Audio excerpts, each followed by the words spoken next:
Omicron वाली दहशत के बीच अच्छी और सच्ची खबर में आज आपको थोड़ी सुकून वाली खबर भी हम बताएंगे और आंकड़ों के जरिए समझाएंगे कि कैसे आपको डरना नहीं है बल्कि सावधान रहना है और आप इस ओमिक्रॉन को मात दे सकते हैं। आंकड़ों का अगर हिसाब लगाएं तो देश में कुल मामले फिलहाल 838 हो चुके हैं, जिसमें सबसे ज्यादा मामले देश की राजधानी दिल्ली में है, जिसके बाद महाराष्ट्र दूसरे नंबर पर आता है। अब इन आंकड़ों से हालात भले ही डराने वाले लग रहे हों, लेकिन 3 बातों से ये समझा जा सकता है कि स्थिति फिलहाल काबू में है। पहली बात तो ये है कि जो भी मामले आए हैं उनमें से ज्यादातर में गंभीर लक्षण नहीं पाए गए हैं। दूसरा ये है कि किसी को ऑक्सीजन की जरूरत नहीं पड़ी है और तीसरा ये है कि ज्यादातर लोग इलाज के बाद ठीक हो चुके हैं। यानी ओमिक्रॉन को हराने का बस एक ही फॉर्मूला है कि घबराएं नहीं, एहतियात बरतें।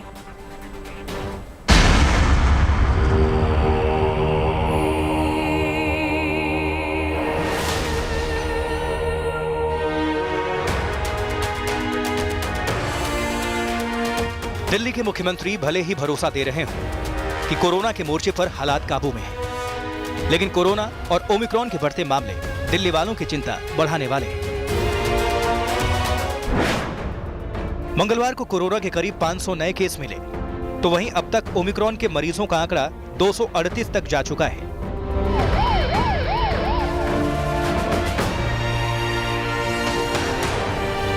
लेकिन ओमिक्रॉन के बढ़ते मामलों के साथ एक अच्छी खबर भी है। पहली तो ये कि दिल्ली में इलाज करा रहे ज्यादातर मरीज जल्द ही ठीक होकर अस्पताल से डिस्चार्ज हो रहे हैं और दूसरी ये कि किसी भी मरीज में गंभीर लक्षण नहीं पाए गए हैं। इलाज के दौरान किसी को ऑक्सीजन की जरूरत नहीं पड़ी है।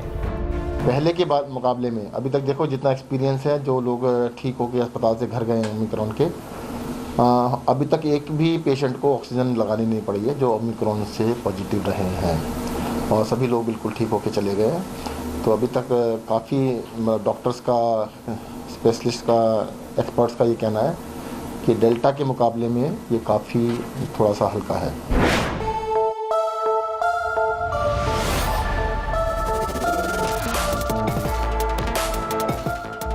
पूरी दुनिया में ओमिक्रॉन का एक जैसा ही असर है, यानी इसकी वजह से संक्रमण तो बहुत तेज है, लेकिन अभी तक ये नया वेरिएंट घातक साबित नहीं हुआ है। फिर भी कोरोना के बढ़ते मामलों से दिल्ली में तीसरी लहर की आशंका बढ़ गई है। 24 दिसंबर को दिल्ली में 180 नए मामले आए। 25 तारीख को आंकड़ा बढ़कर 249 हो गया। 26 दिसंबर को 290 और 27 दिसंबर को 331 नए केस रजिस्टर किए गए। 28 दिसंबर को कोरोना के करीब 500 नए केस मिले। कोरोना के नए मामलों की जीनोम सीक्वेंसिंग कराई जा रही है। आशंका है कि नतीजे आने के बाद दिल्ली में ओमिक्रॉन के मामले तेजी के साथ बढ़ सकते हैं। आज सारा एनालिसिस करके ना, पूरा एनालिसिस किया जा रहा है। पूरा एनालिसिस करके आपको कल बता दिया जाए सारा कि कितना परसेंट ओमिक्रॉन है, कितना परसेंट डेल्टा है, कितना अदर्स है, तो सारा निकाल के आपको बता देंगे। यानी दिल्ली वालों को बहुत सावधान रहने की जरूरत है। दिल्ली सरकार ने येलो अलर्ट लागू करके पाबंदियां बढ़ा दी हैं। बस, मेट्रो और रेस्टोरेंट में आधी क्षमता के साथ ही जाने की अनुमति है। सिनेमा हॉल और जिम बंद कर दिए गए हैं। केस बढ़े तो पाबंदियां और भी बढ़ सकती हैं। लेकिन ओमिक्रॉन को रोकने के लिए आम लोगों को मास्क और सोशल डिस्टेंसिंग का सख्ती से पालन करना होगा। पंकज जैन के साथ bureau report, good news today.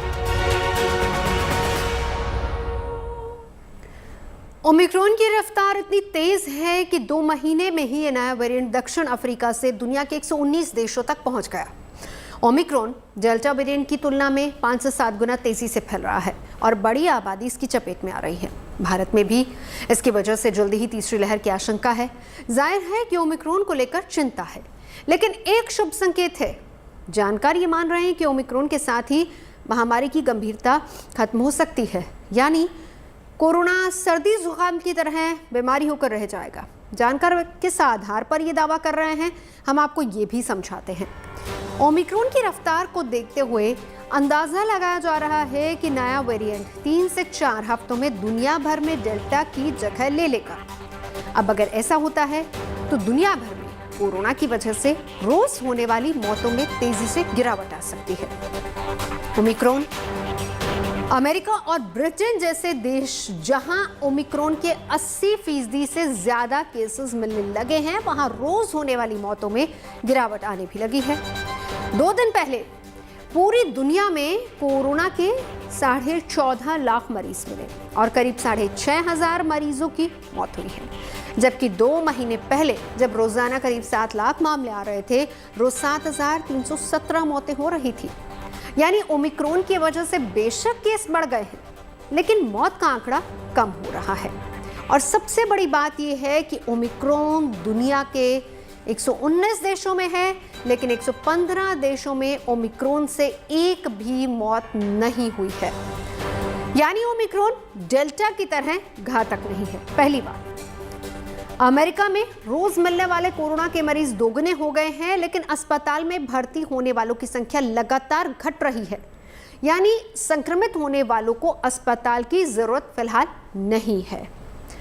कुछ ऐसा ही ट्रेंड दुनिया के दूसरे देशों में भी देखने को मिल रहा है और इसीलिए जानकार या कहें कि इन्हीं आंकड़ों के हिसाब से, इसी थ्योरी के हिसाब से जानकार ये मान रहे हैं कि डेल्टा की जगह लेने वाला ओमिक्रॉन असल में दुनिया को महामारी से निजात दिला सकता है।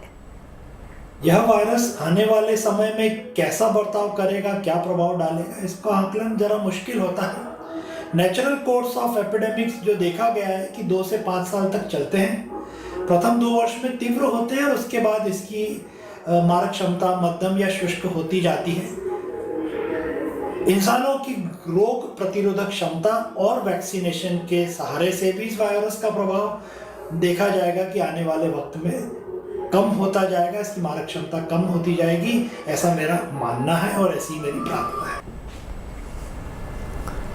ओमिक्रॉन के बढ़ते खतरे के बीच एक राहत भरी और कहें कि बड़ी खुशखबरी भी आई है। अमेरिका में एक रिसर्च हुई है और उस रिसर्च में एक खास एंटीबॉडी की पहचान का दावा किया जा रहा है। यह रिसर्च नेचर पत्रिका में प्रकाशित हुई है।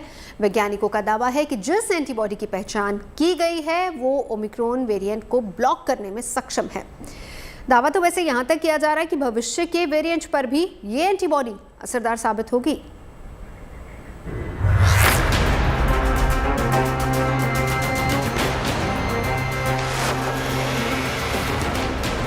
ओमिक्रॉन की तेज रफ्तार के बीच राहत की बड़ी खबर। हो गई कोरोना वेरिएंट्स पर प्रहार करने वाले योद्धा की पहचान। कोरोना के खात्मे में मिलेगी मदद। दिल को खुश करने वाली रिसर्च। ओमिक्रॉन ने संक्रमण का जो टॉप गियर लगाया है, उसे देखकर पूरी दुनिया टेंशन में है। बड़ा सवाल यह है कि डेल्टा से कई गुना ज्यादा संक्रामक इस वेरिएंट पर लगाम कैसे लगाई जाए। ओमिक्रॉन से जारी जंग के बीच वैज्ञानिकों का बड़ा दावा सामने आया है। वैज्ञानिकों का दावा है उस एंटीबॉडी की पहचान हो गई है जो कोरोना के ओमिक्रॉन समेत तमाम वेरिएंट्स को ब्लॉक कर सकता है।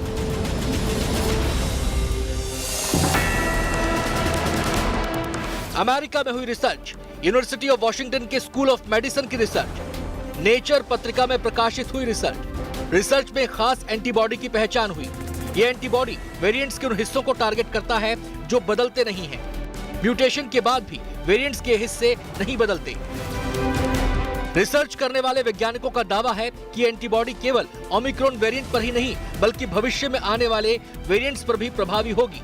ये इसलिए राहत भरी खबर है क्योंकि इस रिसर्च के बूते वैक्सीन और एंटीबॉडी ट्रीटमेंट को डिजाइन करने में मदद मिल सकती है। ऐसे में जो वैक्सीन और एंटीबॉडी ट्रीटमेंट तैयार होंगे वो केवल ओमिक्रॉन ही नहीं बल्कि भविष्य में भी उभरने वाले अन्य वेरिएंट्स पर असरदार होंगे। यहाँ आपको बता दें कि ओमिक्रॉन अब तक कोरोना का सबसे ज्यादा संक्रामक वेरिएंट है, जिसके स्पाइक प्रोटीन में 37 म्यूटेशन हो चुके हैं। वायरस इसका इस्तेमाल मानव कोशिकाओं में प्रवेश करने और संक्रमित करने के लिए करता है। ऐसे में रिसर्च नई उम्मीद जगाने वाली है। अगर वैज्ञानिकों का दावा सटीक साबित होता है तो कोरोना के संपूर्ण खात्मे की उम्मीद बढ़ जाती है। Bureau report, good news today. दुनिया की ज्यादातर आबादी ये मानकर चल रही थी कि 2022 के आगाज से पहले कोरोना महामारी से पीछा छूट जाएगा। हालांकि ओमिक्रॉन की उत्पत्ति के साथ ये उम्मीद टूट गई है। दुनिया के 118 देशों की तरह भारत में भी ओमिक्रॉन की रफ्तार चौंकाने वाली ही नजर आ रही है। 27 दिनों के अंदर ही ओमिक्रॉन संक्रमित मरीजों की संख्या 828 तक हो गई है और करीब 12 दिन पहले ये संख्या 100 के आसपास थी। लेकिन 2 हफ्तों से भी कम वक्त में ओमिक्रॉन के मामलों में 8 गुना बढ़ोतरी दर्ज की गई है और यही वजह है कि दूसरे देशों की तरह भारत में भी उसकी रोकथाम को लेकर मातापच्ची जारी है। कभी जल्द से जल्द वैक्सीन लगवाने की अपील के सहारे तो कभी पाबंदियों के जरिए, लेकिन फिर भी ओमिक्रॉन की रफ्तार डराने वाली है। दिल्ली में अब तक ओमिक्रॉन के कुल कितने मामले हैं आपको हम पहले ही बता चुके हैं। एक बार फिर से हम आपको बता देते हैं कि येलो अलर्ट के तहत कोविड नियमों से जुड़े सख्त गाइडलाइन से जूझने के लिए मजबूर दिल्ली में ओमिक्रॉन के 238 केस मिल चुके हैं। कोविड संक्रमण के आम मामलों में भी तेजी की अगर बात की जाए तो हम आपको ये भी बता चुके हैं कि कितनी तेजी उसमें आई है। हालांकि दिल्ली इकलौता ऐसा राज्य नहीं जहां पर कोरोना के इस नए स्वरूप से जूझने के लिए लोग मजबूर हो रहे हो, बल्कि दिल्ली के अलावा देश के 21 और राज्य ओमिक्रॉन संक्रमण के गवाह बन रहे हैं। और इसीलिए आज हम आपको ऐसे ही कुछ राज्यों के बारे में बताएंगे जहां पर ओमिक्रॉन के 50 से ज़्यादा मामले आ चुके हैं। और ऐसे राज्यों में सबसे पहला नंबर महाराष्ट्र का है। महाराष्ट्र हालांकि दूसरे नंबर पर है, पहले नंबर पर तो दिल्ली है, महाराष्ट्र दूसरे नंबर पर जहां पर ओमिक्रॉन के संक्रमित 167 केस मिल चुके हैं। मंगलवार को मुंबई में कोरोना के 1377 मामले आए थे, जो कि पिछले 7 महीने में सबसे ज़्यादा थे। 26 मई को मुंबई में 216 कोरोना के मामले मिले थे। और अगर महाराष्ट्र की ही बात करें तो राज्य में 2172 नए कोरोना के मामलों की पुष्टि हो चुकी है। कई लोगों की जीनोम सीक्वेंसिंग के नतीजों का भी अभी फिलहाल इंतजार है और माना ये जा रहा है कि उनकी टेस्ट रिपोर्ट आने के बाद इस राज्य में ओमिक्रॉन संक्रमित मरीजों की संख्या और ज्यादा बढ़ सकती है। ओमिक्रॉन संक्रमण के लिहाज से 50+ राज्यों में तीसरे पायदान पर गुजरात है, जहां पर ओमिक्रॉन संक्रमित राज्यों की संख्या मरीजों की संख्या 78 है, 78 संख्या है। राजस्थान ओमिक्रॉन के मामलों में चौथे नंबर पर आ गया है। वहां ओमिक्रॉन संक्रमित मरीजों की संख्या बढ़कर 69 हो गई है। सिर्फ बुधवार को 23 ओमिक्रॉन संक्रमित मरीज मिले थे और देखते ही देखते ओमिक्रॉन वेरिएंट राजस्थान के 7 शहरों में दस्तक दे चुका है, जिनमें अजमेर जहां पर 10 केस हैं, जयपुर 9 मामले, भीलवाड़ा 2 मामले, अलवर जोधपुर में 1-1 केस ओमिक्रॉन का मिल चुका है। हालांकि बुधवार से पहले सिर्फ जयपुर, सीकर, अजमेर और उदयपुर में ही ओमिक्रॉन संक्रमित मरीज मिले थे। ओमिक्रॉन के 50+ मामले वाले राज्यों में 5वें नंबर पर केरल है। यहां पर अब तक 65 मामले सामने आ चुके हैं और यही वजह है कि केरल में कोरोना के नए वेरिएंट ओमिक्रॉन के नए खतरे को देखते हुए नाइट कर्फ्यू लगाने का फैसला लिया गया है। ये कर्फ्यू 30 दिसंबर की रात 11 बजे से शुरू होकर 2 जनवरी की सुबह 5 बजे तक जारी रहेगा और नाइट कर्फ्यू को प्रभावी ढंग से लागू करने के लिए जिला प्रशासन और पुलिस ने सख्त हिदायतें जारी कर दी हैं। टॉप 6 राज्यों में छठे पायदान पर तेलंगाना। ओमिक्रॉन संक्रमित लोगों की संख्या 62 यहाँ पर है। हालांकि इस चिंता वाली खबर के बीच वैक्सीनेशन के मोर्चे पर भी एक अच्छी खबर आई है। 2 दिन पहले तेलंगाना में वैक्सीन की पहली डोज का 100% आंकड़ा टच किया गया है। ओमिक्रॉन वेरिएंट की इस रफ्तार को समझने के लिए माथापच्ची लगातार जारी है। ओमिक्रॉन की गंभीरता और संक्रामकता मापने के लिए लगातार शोध हो रहे हैं। दुनिया के आधे से ज्यादा देशों में पांव पसार चुके इस वेरिएंट की चाल को समझने के लिए हर वैज्ञानिक बारीकी से नजर बनाए हुए है। दुनिया को उपलब्ध कराने में तमाम जानकारियां दुनिया के सामने रखी जाए जुटा हुआ है हर वैज्ञानिक, ताकि न सिर्फ ओमिक्रॉन वेरिएंट बल्कि आगे आने वाले कोरोना वायरस के नए स्वरूपों से भी आसानी से निपटा जा सके।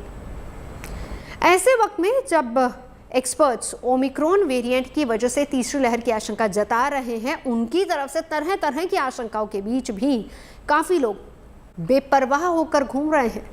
2 गज की दूरी, मास्क पहनने की शायद किसी को परवाह ही नहीं है, किसी को पता ही नहीं कि क्या होता है।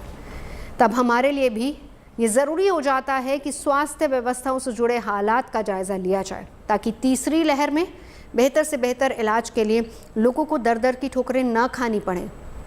यही वजह रही कि हमारे 2 सहयोगी मनीष चौरसिया और पंकज जैन ने दिल्ली और नोएडा से रियलिटी चेक किया, ताकि अगर तीसरी लहर आती है या आने से पहले कोई कमी रह गई हो तो वक्त रहते उसे दुरुस्त किया जा सके।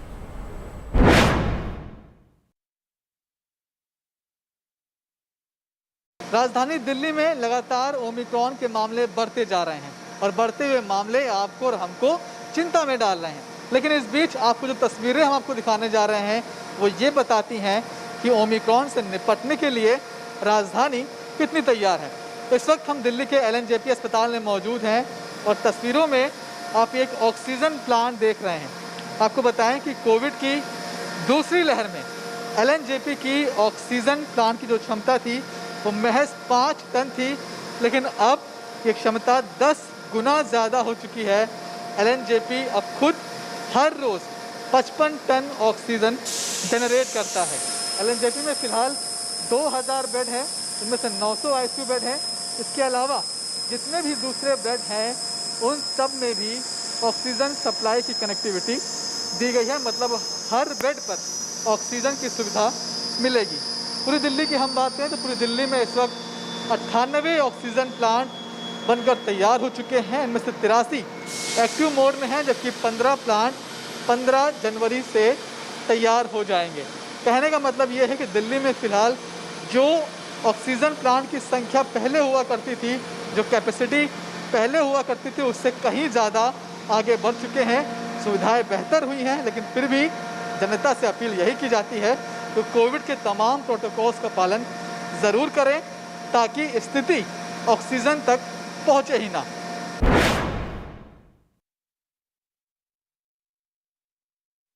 ओमिक्रॉन के मामले लगातार बढ़ रहे हैं और साथ ही तीसरी लहर का खतरा भी मंडरा रहा है।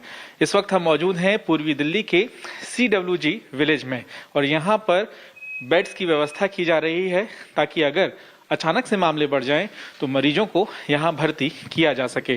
साथ ही आप ये तस्वीर देख रहे हैं, ऑक्सीजन की कमी सबसे बड़ी समस्या बनी थी दूसरी लहर के दौरान, इसलिए खास तौर से ऑक्सीजन सिलेंडर को भी यहाँ पर मुहैया कराया गया है। और ये जो आप बेड्स देख रहे हैं, हर बेड के साथ आपको यहाँ पर ऑक्सीजन प्लांट से भेजा गया कनेक्शन भी नजर आ जाएगा, ऑक्सीजन कंसंट्रेटर भी नजर आ जाएगा।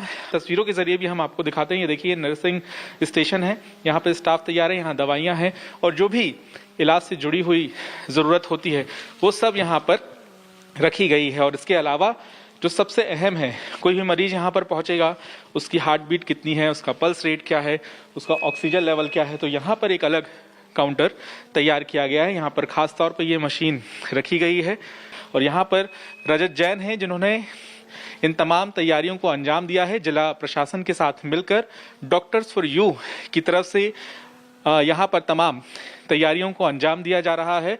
और हम जानने की कोशिश ये करेंगे कि तस्वीर में हमें जो नज़र आ रहा है वो कोरोना मरीजों के लिहाज से किस तरह ज़रूरी है।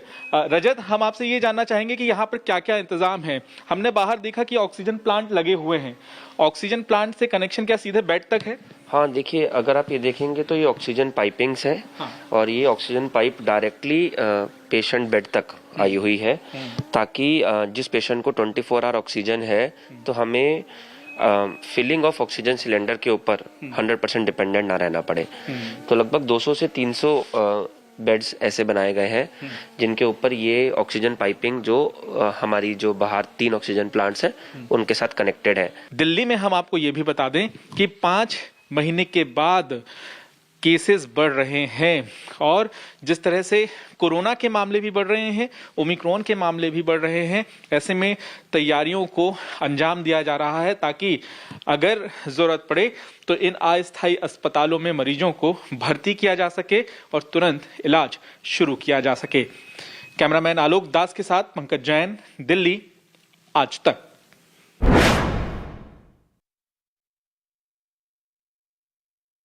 ओमिक्रॉन के मामले लगातार बढ़ते जा रहे हैं, फिर चाहे वो दिल्ली हो या उसके आसपास से जुड़े इलाके।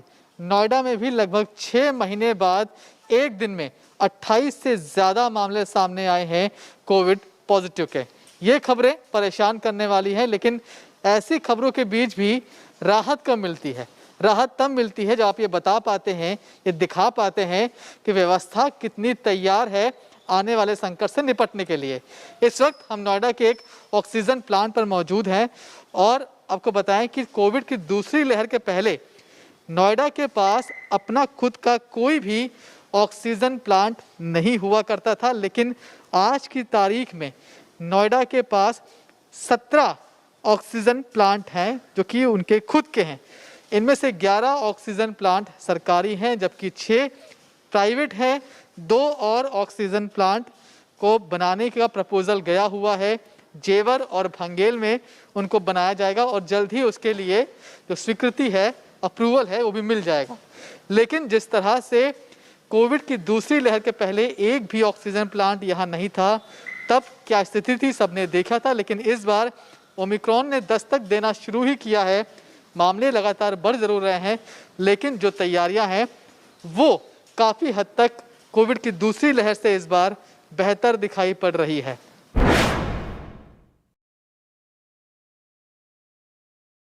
कोरोना की तीसरी लहर में चिंता इस बात को लेकर भी है कि अगर बच्चों को कोरोना संक्रमण हो गया तो उनका आइसोलेशन किस तरह से किया जाएगा। सरकार भी इसके लिए तैयारी कर रही है। इस वक्त हम मौजूद हैं यमुना स्पोर्ट्स कॉम्प्लेक्स के भीतर और यहाँ पर हम आपको ऐसा आइसोलेशन सेंटर दिखाने जा रहे हैं जहाँ खास तौर से छोटे बच्चों के इलाज का इंतज़ाम किया गया है। सामने आप तस्वीर देखिए, ऐसा लगेगा आपको कि आप किसी क्लासरूम में आ गए हैं, लेकिन ये क्लासरूम नहीं है, ये आइसोलेशन सेंटर है।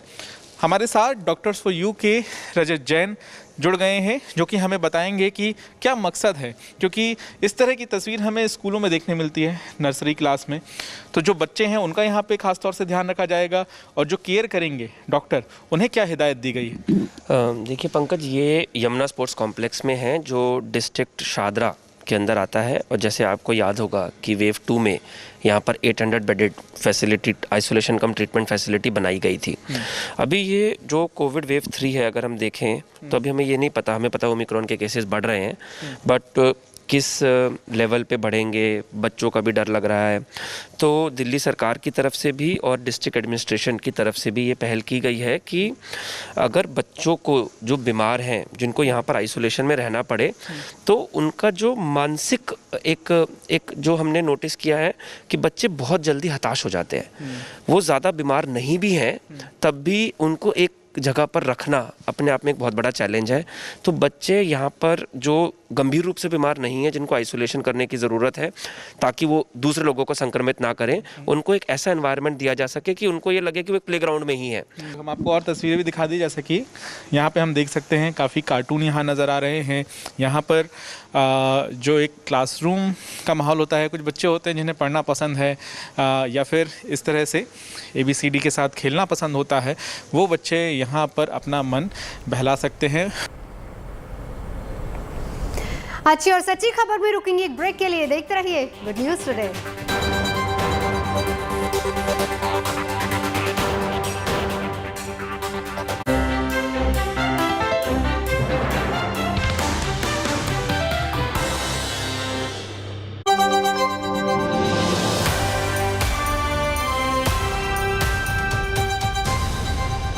आपके चेहरे की मुस्कान को चुराते हैं।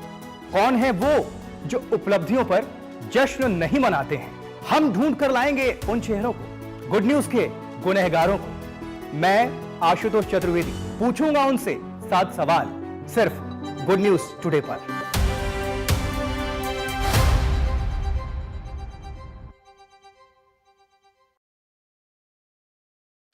कुछ ऐसी खबरें जिनके पीछे छिपी हो गुड न्यूज और जो बदल दे आपका नजरिया।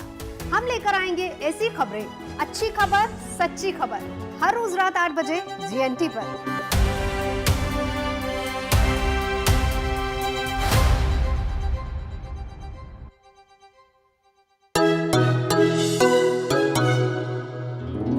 इंटरेस्टिंग है ना, एक ग्लास को इस तरह से देखना।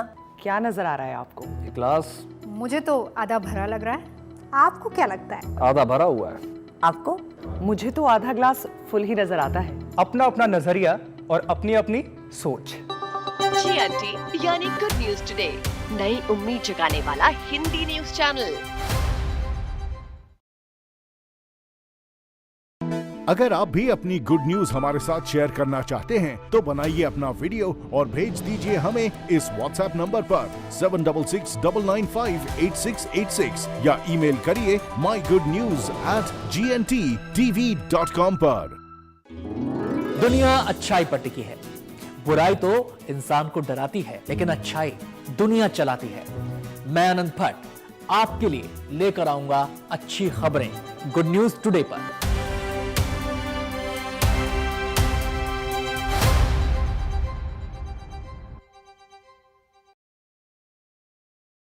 मुझे तकरीबन 21 साल हो गए पत्रकारिता करते। खबरों को समझना और उनको समझाना मुझे बहुत अच्छा लगता है। तो कुछ ऐसी खबरें समझेंगे और आपको समझाएंगे। देखिए मेरे यानी नवजोत रंधावा के साथ गुड न्यूज टुडे में।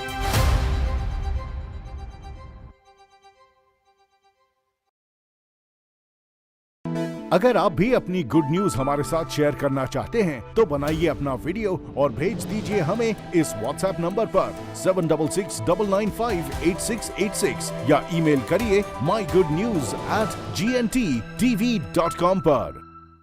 अगर आप भी अपनी गुड न्यूज हमारे साथ शेयर करना चाहते हैं तो बनाइए अपना वीडियो और भेज दीजिए हमें इस व्हाट्सएप नंबर पर 7669958686 या ईमेल करिए mygoodnews@gntv.com पर। कौन है वो जो न्यूज को गुड न्यूज नहीं बनने देते? कौन है वो जो आपके चेहरे की मुस्कान को चुराते हैं? कौन है वो जो उपलब्धियों पर जश्न नहीं मनाते हैं? हम ढूंढ कर लाएंगे उन चेहरों को, गुड न्यूज के गुनहगारों को। मैं आशुतोष चतुर्वेदी पूछूंगा उनसे 7 सवाल सिर्फ गुड न्यूज टुडे पर।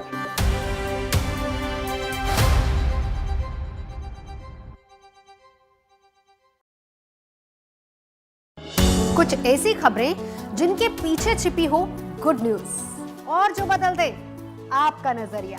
हम लेकर आएंगे ऐसी खबरें, अच्छी खबर, सच्ची खबर, हर रोज रात 8 बजे GNT पर।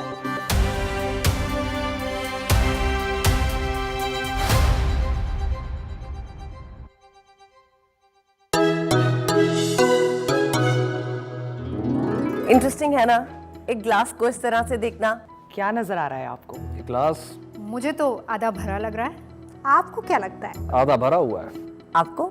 मुझे तो आधा ग्लास फुल ही नजर आता है। अपना अपना नजरिया और अपनी अपनी सोच। GNT यानी गुड न्यूज टुडे, नई उम्मीद जगाने वाला हिंदी न्यूज चैनल। अगर आप भी अपनी गुड न्यूज हमारे साथ शेयर करना चाहते हैं तो बनाइए अपना वीडियो और भेज दीजिए हमें इस व्हाट्सएप नंबर पर 7669958686 या ईमेल करिए mygoodnews@gntv.com पर। दुनिया अच्छाई पर टिकी है। बुराई तो इंसान को डराती है, लेकिन अच्छाई दुनिया चलाती है। मैं अनंत भट्ट आपके लिए लेकर आऊंगा अच्छी खबरें गुड न्यूज टुडे पर।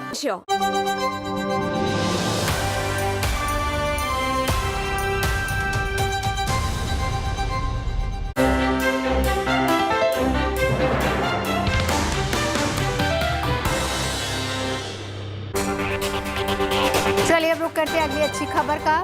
कोई भी बीमा कंपनी हेल्थ इंश्योरेंस पॉलिसी देकर किसी बहाने से क्लेम रिजेक्ट नहीं कर पाएगी। सुप्रीम कोर्ट ने एक अहम फैसला देते हुए बीमा कंपनियों की बहानेबाजी पर रोक लगा दी है। अब बीमा कंपनी किसी के मौजूदा हेल्थ कंडीशन के आधार पर क्लेम देने से इनकार नहीं कर सकती। जाहिर है सुप्रीम कोर्ट के इस आदेश के बाद हेल्थ इंश्योरेंस क्लेम को लेकर लोगों की परेशानी कम होगी।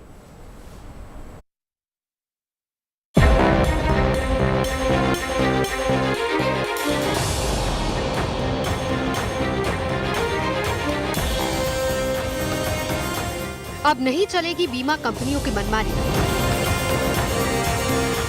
बहाने से क्लेम रिजेक्ट करने पर सुप्रीम कोर्ट ने लगाई रोक। पॉलिसी धारकों के लिए गुड न्यूज है। अब तक जो बीमा कंपनियां मौजूदा बीमारी का हवाला देकर क्लेम देने से इनकार कर देती थी, अब उन पर लगाम लगने वाली है। सुप्रीम कोर्ट ने बीमा क्लेम के एक मामले में हेल्थ इंश्योरेंस पॉलिसी कंपनी के खिलाफ बड़ा फैसला सुनाया है। कोर्ट ने कहा कि कोई भी कंपनी पॉलिसी जारी होने के बाद प्रपोजल फॉर्म में बताई गई मौजूदा मेडिकल कंडीशन का हवाला देकर बीमा धारक के किसी दावे को खारिज नहीं कर सकती। यानी एक बार बीमा करने के बाद बीमा कंपनी किसी बहाने से क्लेम रिजेक्ट नहीं कर सकती। मौजूदा मेडिकल कंडीशन को बहाने के तौर पर इस्तेमाल नहीं किया जा सकता। देखिए, सुप्रीम कोर्ट का यह फैसला बहुत ऐतिहासिक है। इस फैसले से पहले बीमा कंपनियां बहुत से क्लेम को ये कहते हुए रिजेक्ट कर देती थी कि साहब आपको डायबिटिक थी या आपको हाइपरटेंशन था, और अगर किसी को डायबिटिक हाइपरटेंशन था उसके बाद में उसको अगर हार्ट डिजीज हो गई तो वो उसको लिंक करते थे कि नहीं साहब आपको तो डायबिटिक की वजह से हुई है। सुप्रीम कोर्ट ने कहा नो, ज़रूरी नहीं कि यदि आपको डायबिटिक या हाइपरटेंशन है तो आपको हार्ट डिजीज होगी।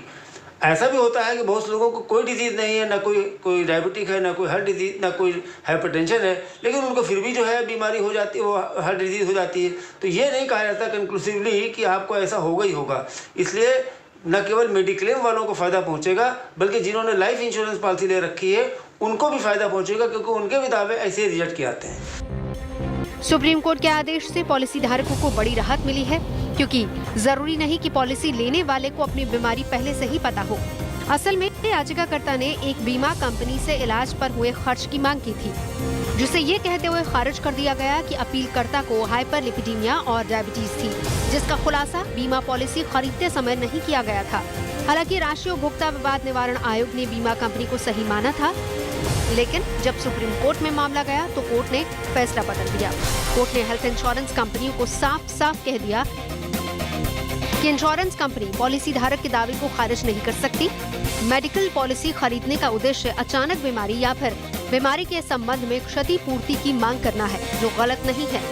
अगर बीमा धारक अचानक बीमारी से ग्रस्त हो जाए, जिसे पॉलिसी के तहत साफ तौर पर बाहर नहीं रखा गया है, तो अपीलकर्ता को क्लेम देना बीमा कंपनी का कर्तव्य है। यानी अब बीमा कंपनियां अपनी मनमानी नहीं कर पाएंगी। Bureau report, good news today.